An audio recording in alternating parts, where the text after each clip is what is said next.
Fishing like a local isn't just about catching fish. It's about connecting with the environment and the people who call it home. It's about hearing the stories and traditions that have been passed down for generations and sharing unforgettable moments with the people you meet along the way. Fishing like a local is having an experience that stays with you forever. And with Fishing Booker, you can experience it too, no matter where you are. Discover your next adventure on Fishing Booker. This upcoming concert season will be all about the boots, and Tecovas is your stop for the best in Western style. Tecovas has seasonal and limited edition offerings this spring and summer, including men's and women's boots, apparel, hats, bags, and more.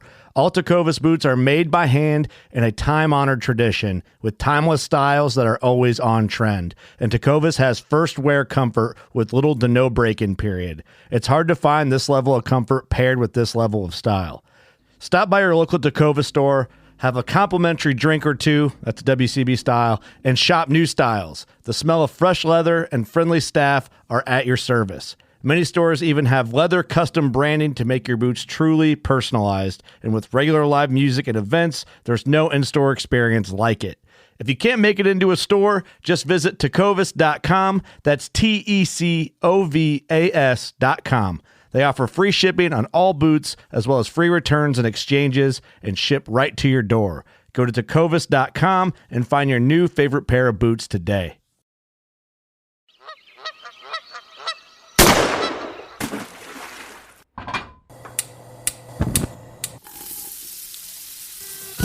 Join Justin Townsend and the Harvesting Nature crew as they explore the world of cooking wild fish and game while sharing recipes, tips, tricks, and lessons learned from their pursuit of wild food.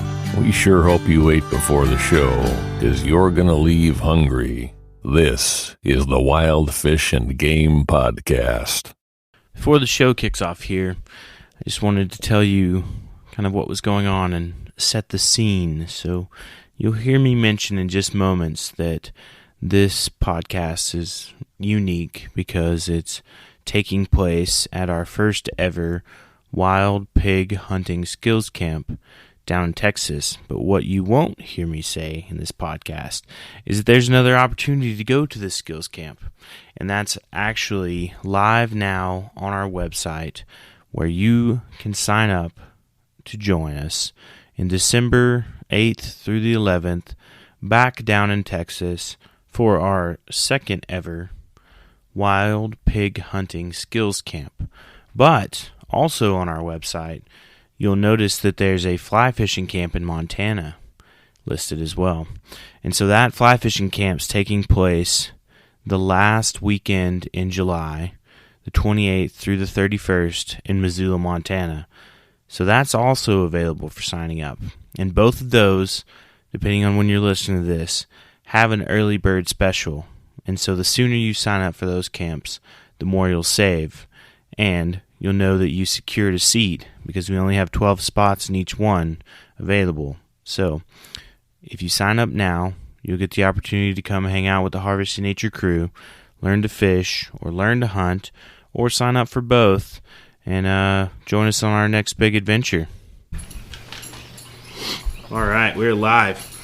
Hey, everybody, welcome back to Harvesting Nature's Wild Fishing Game Podcast. You got your host here, Justin Townsend, and this is a bit of a unique episode today. So I'm sitting at a long wooden table in northwest Texas with some of my old friends and some of my new friends.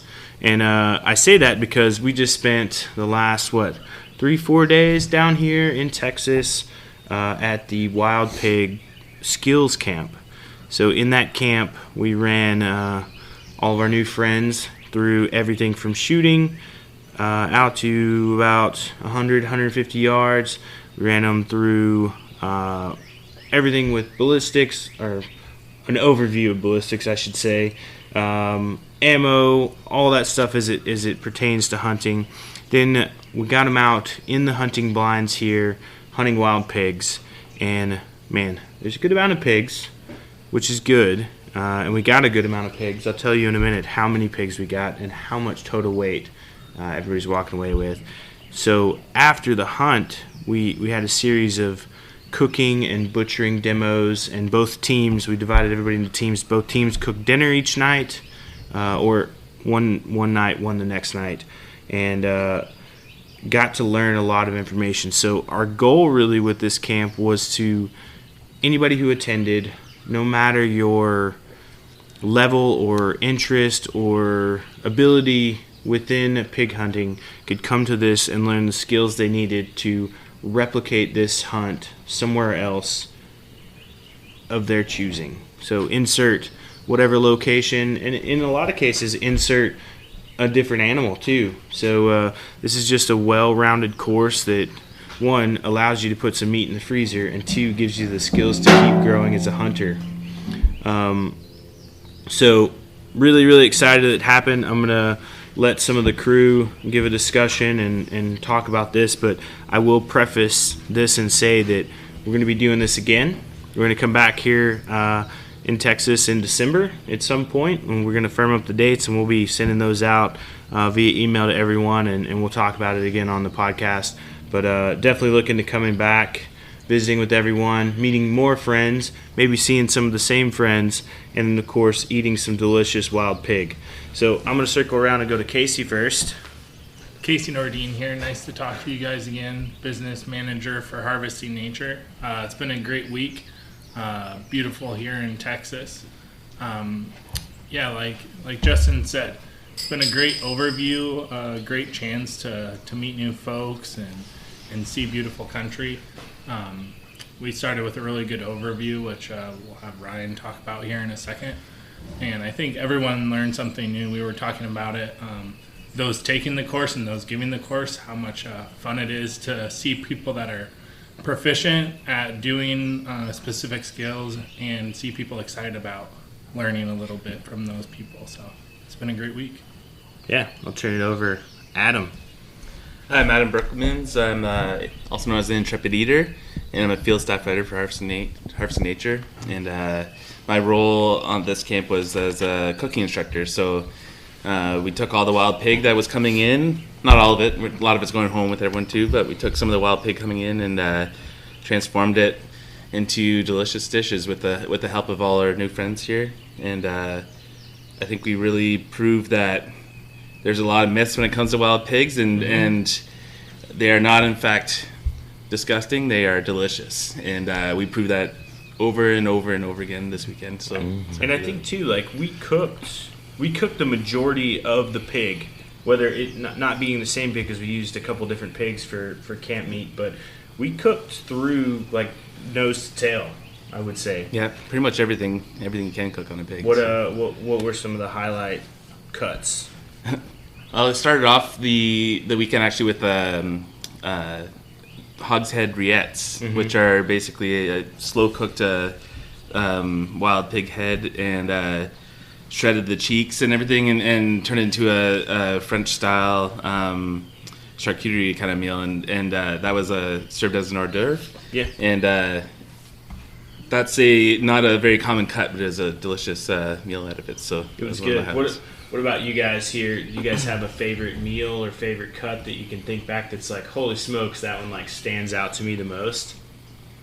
The first thing we ate, the lollipops, that was that was just a start. Better. Nice. Anybody else? I think at every single cut, everything you put in, it was just amazing. Because you hear all the rumors, and it's like, this is amazing. So get out, it's nothing to fear because it was good meat. And so walking away from this, you guys feel like a little more comfortable around wild pork? Oh, yeah. Absolutely. Hey, Adam from Katy here, but I just wanted to talk about the versatility. I mean, you did everything from really cooked down cuts to almost just a straight cut you put straight on the grill. And, I mean, the myths about wild hog being too gamey or being too tough or something were just completely dispelled in my mind, because you ran a gamut of different preparations and every one of them was good. And I think what was cool is that the two pigs we used for camp, we didn't do this intentionally, but it worked out to our favor, is that one was a boar and one was a sow, because you'll hear people talk about like, preferring one over the other or that, but like the opportunity came up for us to take one of each, and we did, and so we had that comparison kind of throughout. And as we went through discussions through the camp here, we talked like, oh, this was a boar's liver, and also, here's a sow's liver. Like, can you tell the difference between the two? And I mean, I had trouble recognizing difference between the two, and I don't know everyone else's thought on it, but did you guys notice any difference between the flavors of the two pigs? I didn't notice it. No. Yeah. All right. I'm going to turn it over to Ryan here. Hey, Ryan here from The Way We Hunt. Long time listener, first time caller. No. It's good to be back on a podcast. It's been a little bit. So this was not the first one of these I've done, but I can tell right off the bat it's probably one of the favorite ones, though. There's just a lot of things that occurred. Different venue, different people, different atmosphere. I don't think we could have asked for better weather for any of the events that went down. Oh yeah. Mm-hmm. From the shooting, from the time on the range to the time in the skinning shed, to the outdoor eating on the porch to now. I mean, it's just every time it's been beautiful. So we started out on the range and got everybody kind of zeroed in on their own particular weapon, and then it was down to shooting holes in paper, see if we can get nice accurate shots, to shooting life-size silhouettes, moving and kind of transitioning on to not only shooting the silhouettes but shot placement on the silhouettes to make that nice, clean, ethical shot, which shooting as it pertains to what people would consider target shooting, and then blending those and merging those lines into the hunting world and making ethical shots and realizing that shot placement does matter, not only for the animal, for us, also when it comes to tracking, but more importantly, for meat yield, right? So all these delicious cuts that we were fortunate enough to eat from Adam over here cooking it up, it really does matter where that shot placement is, and a lot of people don't think about that. And so that was a big takeaway, I think, for a lot of people, is realizing, hey, if I want a neck roast to braise down, I probably shouldn't make that neck shot, because it's something to consider. So thinking about the meal before the shot is a great concept. I think everybody did a fantastic job on picking up on that and then applying it back in the stand. I was really I don't know a lot of you guys prior to this event, and coming in and seeing everyone's proficiency on the range, be it whatever varying skill level, but then like walking away and then looking at your pigs as they came into the butchering area, and like us talking about shot placement. And so we gave away awards too, and we gave away biggest pig, we gave away wee little pig, we gave away we awarded the big pig, wee little pig, the best shot, and most overall improved. And it was fun because we got to kind of evaluate those positions, and it came down, there were like 2 shots that came down to the end. So Stacy, John's wife, like ear-holed a pig, which is exactly where we were kind of teaching everybody, like, if you're going to do a headshot, if you've got a good clean headshot, like that's the spot to go, and like you couldn't have got a more precise cut.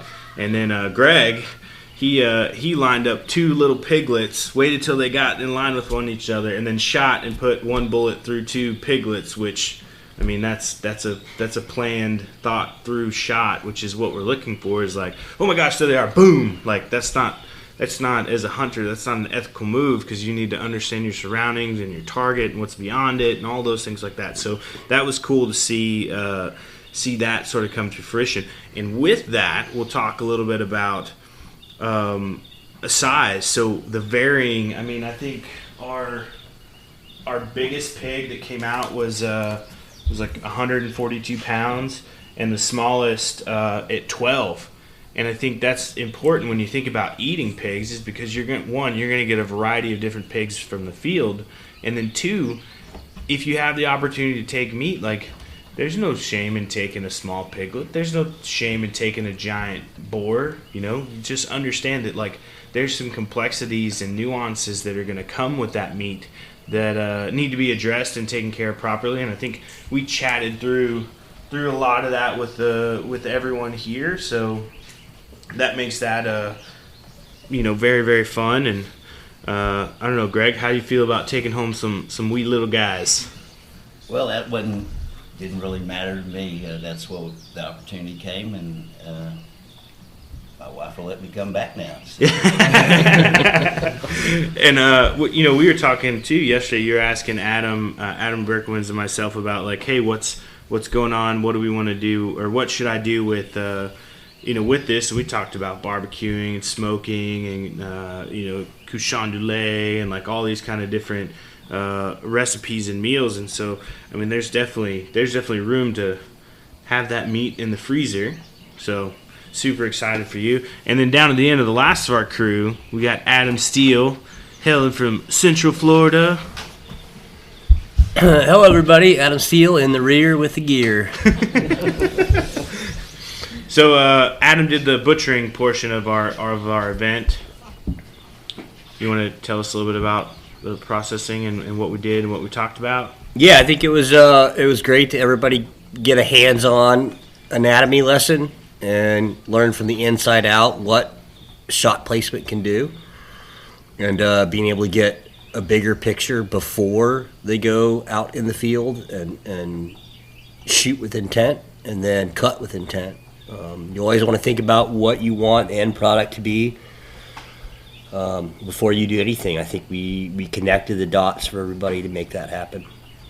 And I think too, like, you guys didn't know this, but it's very strategic behind the scenes that we kind of teach it that way, going from Ryan to the range talking about shot placement and meat yield, and then Adam actually showing you like, here's what shot placement and how shot placement affects meat yield, to kind of like that seals all that together. So as you walk away from here, if you haven't already, like, that's an ingrained lesson in your mind, and you've seen it from both sides, from the rifle scope and from the butcher cleaver. Like, this is the way it is.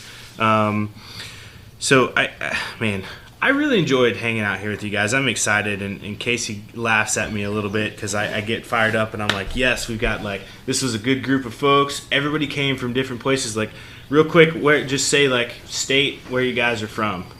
Greg Archer, Fort Gibson, Oklahoma. Adam Herpin, Katy, Texas. Adam Steele, Sanford, Florida. Eric Spencer, St. Louis, Missouri. Ken, Phoenix, Arizona. John Vile, Pennsylvania. Emily Vile, Pennsylvania.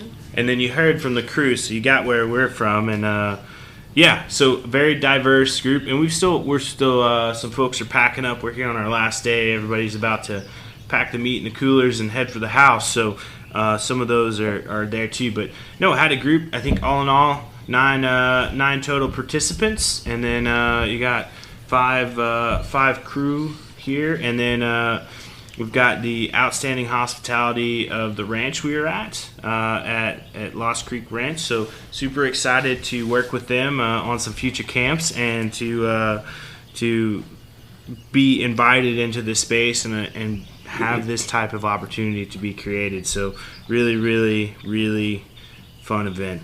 It sounds like I'm pushing it hard, but no, it's that's that excitement coming. Yeah. Well, to speak to that, Adam from Katy, Texas, to speak to that as being a complete beginner on any four-legged game being taken, this experience was absolutely invaluable. From the expertise of the Adam Steele, the professional butcher, Ryan, our shooting instructor, and Adam with the cooking instruction, and then your harvesting nature crew to fill in any gaps that the experts may not have touched on in the training, or any of the random questions that you have. It was just absolutely invaluable. I learned something significant from every one of you, and I just wanted to say I really appreciate the instruction, because I've been trying to get into hunting for a very long time. It is very difficult if you are not brought up into it, and just this course, and I learned so much in this weekend, and I'm very appreciative to you. Do you feel like now you're like have a confidence level to say I want to go do this solo? Oh, absolutely. I'm already excited to get home and start looking at public land areas around me in the Katy area, and just go and try to take my own hog. Yeah, no, that's super awesome. And John, you guys came in from Pennsylvania and never hunted hog before. Brought the whole family. What's the experience kind of been like for you guys? John Vile, field staff writer for Harvesting Nature. It was awesome.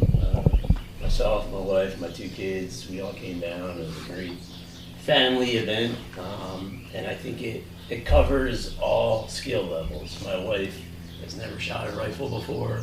Ryan worked with her, got proficient. I sat in the blind with her. She just ear-holed a pig, and these pigs just do not stop moving. It's back and forth, back and forth. I've shot animals before with a muzzleloader, and I struggled, and she completely ear-holed it. I butcher 4 or 5 of my own big game animals every year, and I just learned so much from Ryan. Different cuts, things to do differently. The Denver steak, which I'll never forget. I'm sure I'll screw it up a bunch of times, but eventually I'll figure it out. So I think it covers all skill levels, and the amazing crew, amazing food. Adam getting up every morning and just constantly having something for us to eat, and it was all amazing. And to use wild pig, it was great.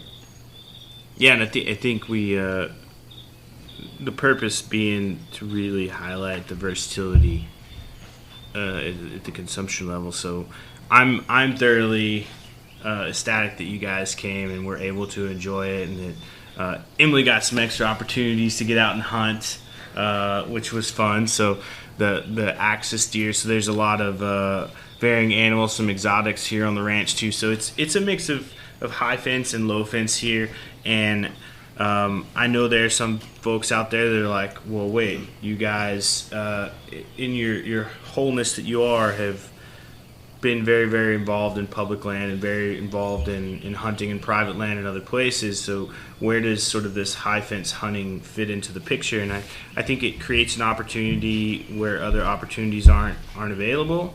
And then in that too, looking at it from a camp perspective, what was really important to us is we wanted to create a kind of controlled environment where we could put this. We didn't ask these folks to come here and join us to teach them to go out and scout pigs on public land.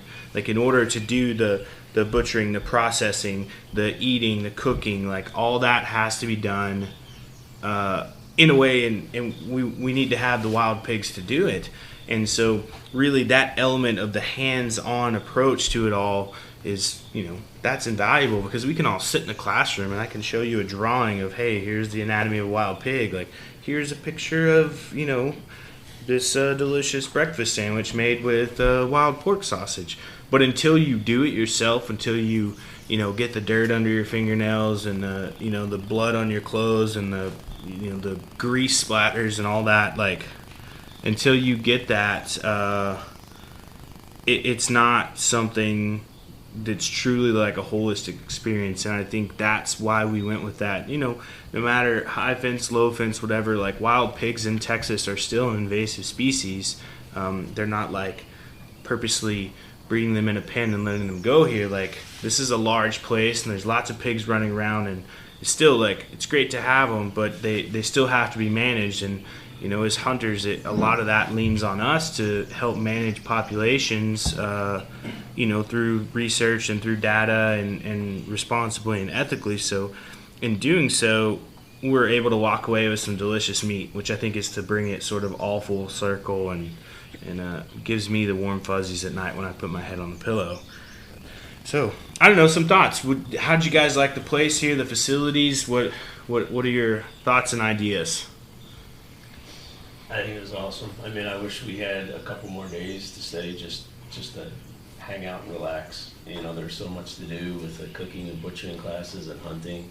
We found ourselves like busy constantly, and I'd like to just sit for a couple days by the pool or in the hot tub and just have a couple beers and relax. Yeah, beautiful pool. It's got this great waterfall feature that I had to ask them to turn off as we're sitting on the back porch here. No, anybody else? Eric, what do you think? I think you were alluding to high fence, low fence, and I was at 50 years now hunting, because it started at 8, and it took to the final hour. So it's not easy out there. No, even though it's in there, these things are crafty, and well, it's not like everybody had to work for it. Yeah, it's Really? not like there's a button they push, right? And, Yeah. you know, a lot of people, they hear high fence and then they're automatically, oh, come on, man. And so I can still, you know, as we're all sitting here at the table, and from my experiences also, it's still a hunt. You might sit in this blind for 2 or 3 days, high fence or low fence, it doesn't matter. It's not like they, you know, you push a button and lead them in on I resemble that remark. That's my point. It's like, yeah, you got to work it, and just same situations. You're going to take a shot or you're not, and we all know it's better not if it's not right. So it's not a pig fest here, you know. We worked for it, all of us did. Yeah, and I think, and you know, I will say too, like not everyone was successful, but I think everyone was complete and content with the fact that like it's not also just about bringing the meat home. Like that's the great added bonus. That's the thing we all want to do. But at the end of the day, it's like you can talk about sort of to go through the stages of a hunter and like where you're at, and like, you know, I'm not going to go into the individual stages, but that like as you work towards that sort of final stage of like you look at it very holistically, and I think that this helps kind of guide people on the path to say like, hey, like I can go out and be successful, which is awesome because that's my intent, that's why I'm out here. But like there's these varying reasons too why I do it. You know, I love being outside, I like meeting new people, I like to travel, I like, you know, new experiences, I like to challenge myself, and that even comes, all that comes to fruition here. Like I'm sitting at a table, like I said, with new friends. Like I will never forget this experience with you guys, and I hope that in a good way that you will never forget this experience with us either. And just to sort of think about that is like, man, you know, it helps grow me. It helps bring the community a little closer together, which is also our goal, is creating this sort of like wild food community of people who just, we love it. And we want to share it, and we want to teach others, and I hope that you guys go and do that with the knowledge that you learned here today too. So yeah, definitely. Let's see. Let's think. So, I don't know, Casey, got any thoughts? We've heard a little bit from a lot of the guests. Ken, I was curious to hear what your perspective or experience was like, since we've heard from everybody else. Yeah, I loved it. You know, that's like, long story short, like 5 stars. And yes. I guess like just picking up on talking about the ranch. You know, one of the things that I'm a adult onset hunter, and so this is the first time I've ever been to like a high fence spot, and the amount of care and work, you know, like the ranch is managed by 2 young people who have college degrees, and you know, and have been doing this all their life, and I just like really kind of like want to acknowledge and just like hats off to like the effort that they put in, and you know, for the Harvesting Nature crew, y'all are amazing. You know, well, you know, so, you know, you might bring down the average a little bit, but no, like learn something, not just from each one of you, but each one of you every day. And you know, like, you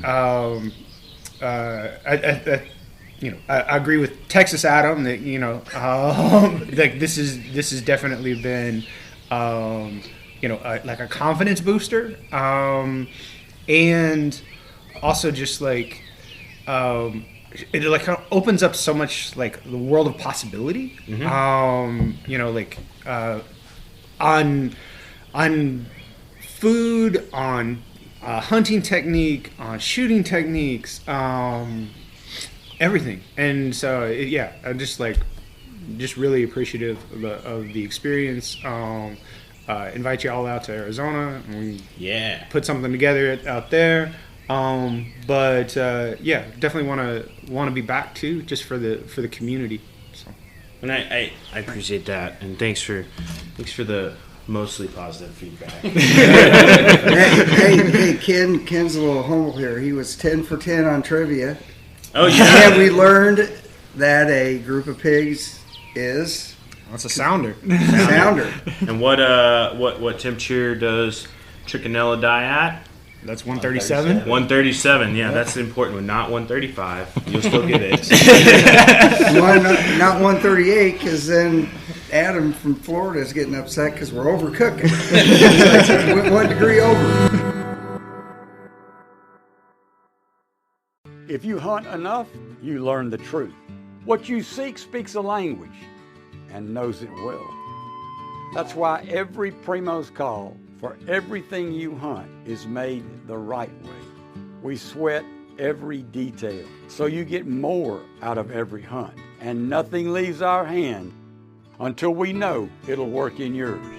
Because we don't just make the world's best calls, we speak the language. Primos. Hunting boots are a critical component of any successful hunt. Whether walking a short distance to your blind or trudging miles through rugged terrain, your feet are carrying the load. Without the right boots, you could give up early and lose out on that trophy just over the ridge. At Midway USA, we make selecting boots for your next hunt easier. With just a few clicks of a mouse, you can decide on what's important, like waterproofing, insulation, size, width, and savings. For just about everything for shooting, hunting, and the outdoors, check out MidwayUSA.com. The 1911 is one of the most iconic firearms in history. Designed by John Browning, the 1911 was the standard issue sidearm of the U.S. military from 1911 to 1985. While Colt produced the original, almost every major firearm company has produced its own version. It's wildly revered for its reliability, crisp trigger, and is still a favorite for all types of shooters. Whether you're looking to buy or build a 1911 and just about everything for guns, log on to MidwayUSA.com. The goal too is to expand beyond just this camp. Some of you guys were asking me this morning, like, what's next? What's the next adventure? Like, so we're shooting for a fly fishing camp. Hook to fork, as you call it, up in Montana at the end of July. So we're finalizing logistics on that. That should be out here very soon. We were just chatting through some ideas that we had, maybe some stuff up in the Pacific Northwest, fishing, foraging, doing geese in Colorado, like pheasants in the plains, like all these different things. We really want to I will say spearfishing on the West Coast, saltwater fishing down in the Keys. Like I think, and I will caveat this too, that all this is done with a price tag that's like all inclusive, because I want everybody to be able to walk away with the educational piece. Logistics are logistics, and everybody wants to be involved in this and get their contribution, which is absolutely 100% earned. I make sure that everybody works hard and that they get up early in the morning and everybody's so committed that you're just there. Like, the passion shows through with the instructors and with all those involved. So it's like that interaction like never occurs. But going back to say, like, this is all done to like just so people will come. Like, I want you to come enjoy the experience. Like, let us deal with the logistics and the details. Like, just come with the open mindset of like, I'm gonna go, I want to be involved, I want to have fun, I want to learn. And like with that, like walking away from this, you will likely be more than satisfied. So, all right, so we're about 28 minutes in, and I don't want to keep you guys too long because we still got some butchering and car packing, and people got to make it to the airports and whatnot. So I'll do a quick around the room with the crew. Do you guys have any thoughts? Any last ideas? Think about it for a minute if you don't. I would just say huge shout out again to Lost Creek Ranch and everybody that's been more than hospitable to us here. Like Ken was saying, they're very professional. They know their stuff. We were continually amazed over and over again, like, wow, they've got experience in taxidermy and horticulture and all sorts of different stuff. So just a huge shout out to them. I will talk about the accommodation piece. So talking with Brennan and Cheyenne, and I was like, they're like, what are you doing outside walking around the parking lot and like walking down the road? I was like, well, I'm trying to find these plants because I want to do a plant talk. And Cheyenne's like, well, I was on the range plant team in my university. Like, I I know some about plants, and I was like, perfect. I was like, in an hour, can you do a walkthrough of like all these plants in Texas? And she's like, yeah. She's like, that's awesome. I'd love to do it. And she went and grabbed her book and put together this like 40-minute walk for everybody. And I mean, I don't know, what did you guys think about the walk? Because that was a surprise to me when it just made itself up.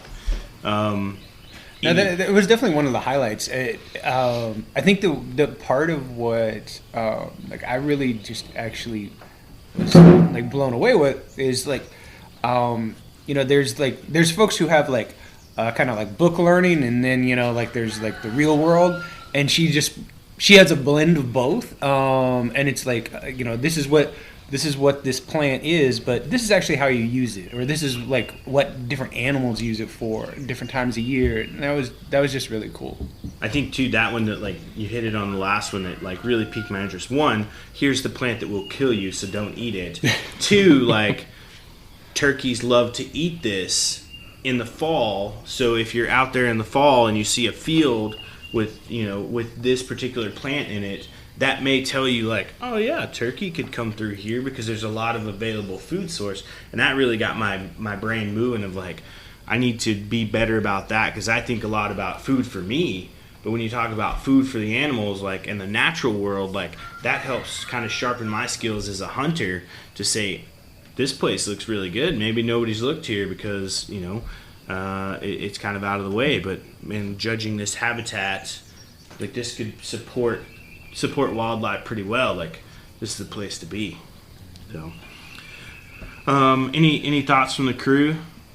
Yeah, I think yes, on the food side of things, I'm Adam Berkelmans here again, and my mind is always on food, but I think we ate 12 to 15 pork dishes this weekend. Are you guys sick of pork at all yet? Wild pork? Not at all. Yeah. And that just shows the versatility of the meat and the complexity of the meat. I think if we had been eating farm pork, we would have been well sick of it by this point. But I think because of just how interesting a meat it is, we could just continue eating it for a few more days and not even think about it. But I just thought that was kind of neat that we could eat pretty much for every meal this entire time we had wild pig in some form.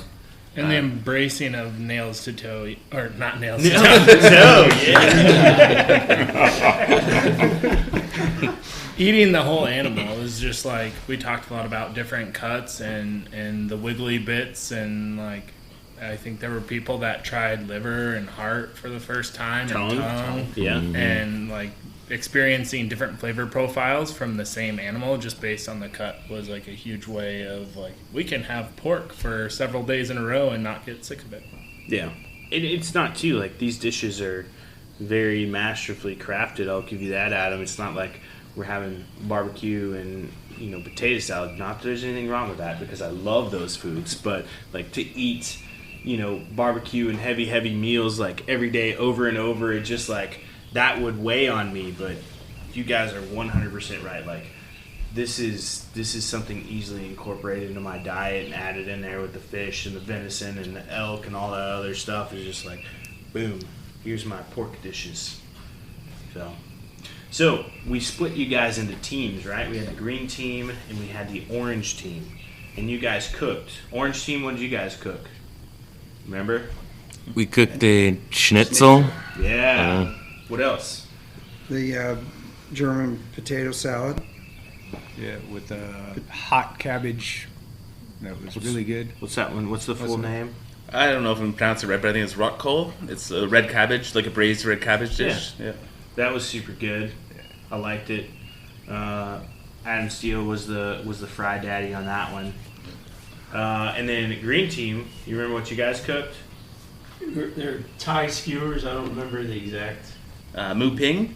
Yeah. Which they were absolutely delicious. I mean, we only marinated the meat for half hour, maybe something like that. It had a great flavor, and it was a shoulder cut. I wasn't sure whether it was going to be kind of tough, but it wasn't tough at all. It was delicious. Mm-hmm. I mean, of all the great meals we had, and despite the hard time I gave you about the schnitzel, That was they were all great meals, but that Thai meat was absolutely delicious. That was far and above better than anything else we had this weekend this week of great food. I'm glad to hear it. We had this wonderful sour cream ice cream. Yeah. Sugar, a little bit of bourbon, vanilla from the host, and some Luxardo cherries in it. So he said that a lot of the hunters leave a lot of sour cream, and he doesn't want it to go to waste. So yeah, that is topped true. off last night. I will highlight that too, to say also last night for like our final deal, we did a sampler of different meats, like some from the ranch, some from other places around the country, of various types of animals. I think, what was your guys' favorite? Mine was the yak. Yeah. The yak was phenomenal. Probably my favorite too. The fallow deer was pretty off the Fallow charts. deer, that was good. That teriyaki pig was good too. Like just yeah, that was real good. I don't think there was any misses on last night, but the bison meatballs were really good.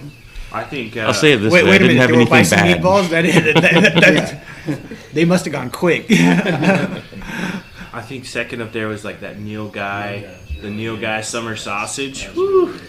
Woo, that was good. And Adam Steele's cured meats he brought, the prosciutto like meat and the all made from wild pig, was incredible. It blew my mind. He's really good at what he does. Yeah, I can't wait to get home and try the ham recipe that he wrote into my notebook that we got for coming here. And you are truly a master of cured meat, so I can't wait to try your recipes. Talking about going home brings up a good point on here real quick. So you guys, many of you have come and, this either with little experience or with no experience. But when you go back home to your respective communities and in your family, when they don't do it, now you've done this, it kind of makes you the subject matter expert and within your own little sphere of influence. So, take those lessons and show them, because now people are going to be turning to you. Well, hey, how do you cook this pig? How do you do this? Where do I need to shoot this pig or this deer or whatever? So it kind of just, it's an ever expanding sphere that kind of goes out. So that's one thing that I really like to see, because when the light bulb goes off, when someone makes that first connection on an animal, or they take the a loin off perfectly, or they separate a hind quarter perfectly, and then they go, oh, now I understand it, and now I can show somebody else how to do that. That just builds that outdoor community, that builds that wild game community. So it's kind of a concept that I always like to think about, and I'm listening to them talk and how fired up they are. I can't wait till they get home and they start telling other people about it. Yeah. So we can dispel on a large scale the myths about wild hog, and other things like that. So kind of a fun concept to think about what's going to happen, the domino effect downrange. So. And I will say that too, is like as we've grown close as friends over the past few days, like our relationship doesn't end here. It's not like, all right, put you in the car, let me help you with your bags, like see you later. Like I was telling Greg this morning, I was like, you're gonna see probably some emails from me over the next week of like Adam and I owe him all the recipes written out with some photos and stuff like that. And I'm always here. I'm always available. We're all on social media. You have our phone numbers.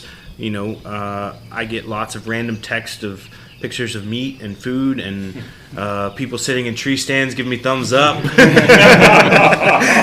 I love it because it gets me pumped up, and it there's a lot that goes on in life, and at various times people may or may not struggle to get motivated, but I tell you, keep sending me those pictures. There's no struggle at my house. I guess I kind of sad going back, because we really, in Illinois and Missouri, where I hunt a lot, maybe more Missouri, but Illinois, we don't really have a legitimate feral. So I'm thinking when I do my archery, it always asks on there, so did you see any feral pigs? Well, I don't. So I'm kind of thinking I'm going to go back, get the data, figure out where the feral pigs are in the state, and get up and see if I can get up there and say, hey, I can take care of some of that for you. Because there's not legitimate, you don't have that opportunity, but there must be some feral pig in Illinois, and I'm going to figure out where they're at. See, that right there alone, now you're doing a service to your state and your plates. Well, not only that, but you can parlay in that, you know what I can do, and what kind of hunter I am. deer season is coming up now. Can I hunt in your property now? And that's a big thing. You give them something that's a great point. Good for you. Collaboration too, and helping the landowners out and dealing with if they have problems. And then at the end of it, you can hey, here's this delicious pork schnitzel that I made up. You got to be careful with that, because then they'll be like, once enough. You leave my pigs alone. So it's a fine line. So. No, I think that's awesome. And Eric, you and I, we shared a unique event last night. We did. With a thermal hunt. So yeah, we had 2 scout guides with us that were eyeing and putting us on, and that's some really spectacular shots for being with thermals. Yeah, last night. People don't know it, but Justin and I, we've been training those shots we had. Yeah, we had 4 within 2 inch in the night. I've never seen 2 people shooting 2 different weapons put in a 4-inch group with 4 different shots from 2 different rifles at different times, at seconds night. apart, at night, running. We weren't running. The pig was running. Just a testament to how good the shooting instruction was. That's right. Almost down to that. And the weapon. And It's all those times I've sit next to you in the car vehicle. It's just when you go to college, they tell you to put the textbook under your pillow so you can just absorb the knowledge. That's it. No, that was a really cool experience. I'd never done that. That's something that they do here at the ranch too, which is a very unique opportunity, especially in Texas too. That's there aren't a lot of states in the U.S. or in Canada, provinces in Canada that allow hunting with thermals at night. But I think it was cool to come down here and do that. That wasn't easy either, right? No, it was all the way down to the end, and we're concluded we're heading back empty, and it just happens. Yep. And those hogs, they took us right, and we had to go left because we were conscious of surroundings and making sure we had good shots and we're on them. So yeah, and it's not it's dark outside. It was very dark last night, and then pulling up the optic and looking through and having this white light in one eye and this dark lack of light in the other eye and no depth perception, and following Ryan, who's wearing a black sweatshirt, and I'm I don't know where everyone's at. All right, I'm good. In a very safe way, because we're all together in a group, but I say that with a little jest. But it overall good experience, and I think seeing everybody going home happy and enjoying the whole experience, and whether or not you're going home with a pig is just makes me super, super, super happy, because I would say mission accomplished in this regard. So I'll swing it back around the table. Anybody got any questions for us as a crew? You got any questions? You got any last comments or thoughts?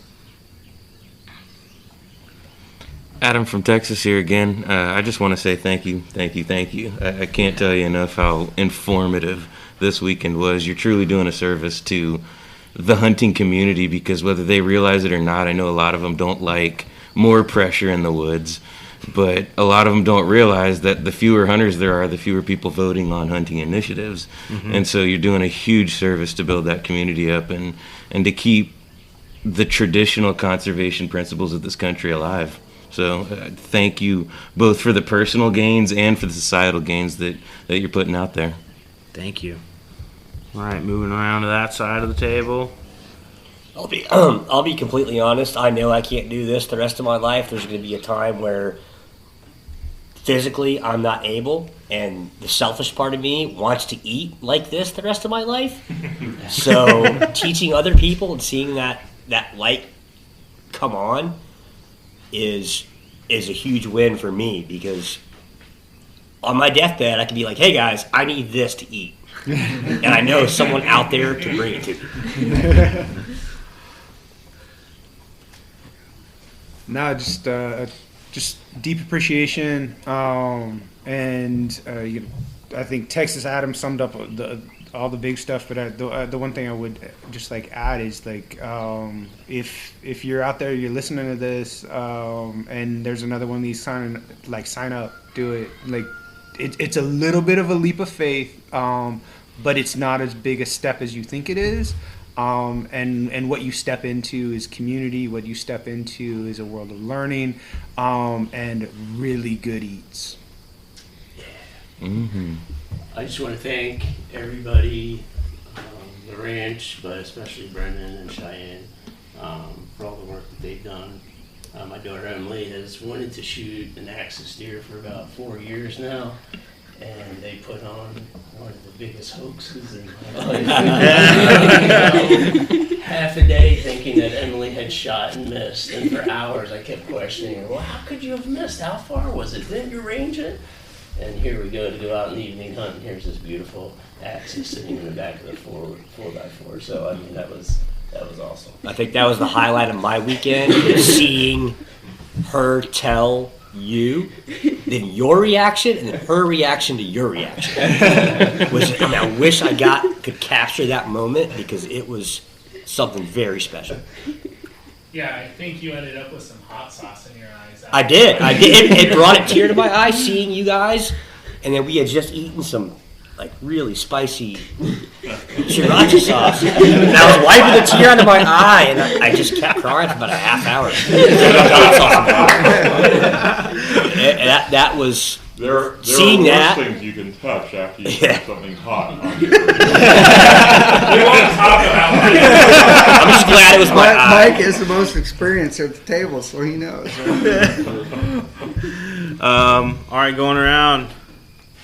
I think we just busted a lot of myths. I think there are just a ton of myths when it comes to wild hogs, and we just spent a weekend busting all those myths. And I think that's important. And I think you guys will go back into the world and spread that word around that people have been misinformed about hunting and eating wild pigs. And I think that was my favorite part of the weekend, was just seeing how many myths we could bust all at once. I think that's interesting, because we know there's the preparation in terms of time helps with all this. So, this was all fresh. Like, this is like real fresh, and it was excellent. So then it's like, if you take it to the, aging levels that are typical, it's like it's going to get even better. Mm-hmm. I mean, you guys had some of that, right? Cured meat's a form of aging. Yeah. So that's a preservation technique, and you guys had lots of cured meat that Adam Steele made down there. So you too have seen that, which is phenomenal. Mm-hmm. Casey? No. Nothing? Thanks to everybody. It was a great week. Couldn't be happier. Can't wait for the next time. Mr. Michael, got anything? Yeah, it's just probably a little different than most people here. I've had a little hunting experience. I'm a pretty decent cook, and I've been butchering in that, but I've been away from hunting for quite some time, and getting older, which isn't the best thing that's ever happened to me, but better, than any alternative that you've got to it. But what really helped me here is everybody here at the ranch and the crew here running the show went overboard to help me and show me what I can and what I can't do, and work with the limitations that you've got, and how to overcome them, and how to, and it was great, and it took a while for me to get my hog. Almost last night, and they ended up getting scared off within minutes from, or less than a minute from my shot. But guys worked with me. It was great, and got my hog this morning, and it was, even if you're not exactly a first timer, things change in your life. It's good to have somebody else looking over your shoulder, helping you out, saying, I see this and that, I don't see that. Well, hey, if I get in there with my scope, though, I've got some more light gathering and ability, And now I can see, and I know that just with naked eye isn't going to work that well for me. Got a loan of a night scope yesterday here, and able to see what they were do and what they add to it. So it's been a great experience. I learned an awful lot. I'm glad there's no sriracha at the table right now. All right, you're not the only one. Over to you, Ryan. Nope, great time. Everybody was, kept an open mind on the shooting side. That it's always a mixed bag, from no experience to a lot, and sometimes people are set in their ways, but they weren't on this trip, and made my job really, really easy because I just had to present it, and I'm glad everybody picked up maybe a little morsel or two to help them make some ethical shots down the road. So yeah, everybody seemed to knock it out of the park with that. Had a good time. It was a fun day, a fun morning on the range for both teams. There was lots of laughs, some side jokes and everything else like there always is. So it was a great time. Well, I want to close out here because we're running out of time, unfortunately. And I don't want to hold you guys up from airplanes and long car rides. Don't want to hold myself up from a long car ride either. But no, I am so grateful to have met you guys and gals and had the opportunity to connect and learn from you. Believe it or not, you guys taught me things this week too. It's a two-way street when it comes to community. I think that's why we call it community and not just like whatever other word you want to call it. Like it's it takes all of us to participate in it and contribute, and I think you guys are there too, whether you know it or not. And I'll give a last thanks and shout out to the ranch. Thanks for hosting us and accommodating us and all the delicious treats that made the experience even the better. And looking forward to the future to come with that. And I will say, for those folks out there, like, keep an eye out. We're gonna be posting courses. Like, the world has changed as we move out of challenging times and into personal interaction again. And I want to, run full steam into that and get out there too and start meeting people and shaking hands and, cheersing and enjoying some delicious wild game and fish and plants and all those wild things. But I will say this, keep an eye out, sign up. Just like Ken said, don't hesitate. I was a little nervous walking into this too. I'll admit, but everything worked out great, and we're happy. So I'll leave with that. It was awesome. So for everybody out there, whatever podcast platform you listen to, make sure you're following, subscribed. And then also, too, that same podcast platform that you listen to, punch that 5-star button, leave us a review, tell us what we're doing wrong, or, tell us what we're doing right. Thanks, everybody. Have a good night.